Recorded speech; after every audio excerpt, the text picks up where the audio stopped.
අපි දැන් මේ ඇවිල්ලා ඉන්නේ පාරිලෙය්‍ය වනයේට. ලොතර බුදු පියාණන් වහන්සේගේ 9 වෙනි සහ 10 වෙනි වස් කාලය ගත කරන්නට යෙදුණු ඔසමෑනුවර ඝෝෂිතාරාමය, කුක්කුටාරාමය, පාවාරිකාරාමය ආදී විහාරස්ථාන මේ යමුනා ගඟට එහා පැත්තේ තියෙන්නේ. ඊළඟට මේ තමයි මේ පාරිලෙය්‍ය වනය.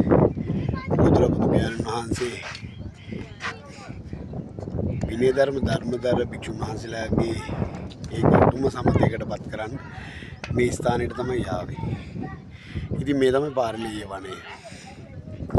ඉතින් අලියෙක් ඇතෙක් පාරිලෙය්‍ය වඳුරා ඇවිල්ලා උදව් කරන්න යෙදුනේ මේ ස්ථානය තුලදී. ඉතින් මේ තියෙන්නේ මේ පාරිලෙය්‍ය වනයේ තියෙන උසම ස්ථානය.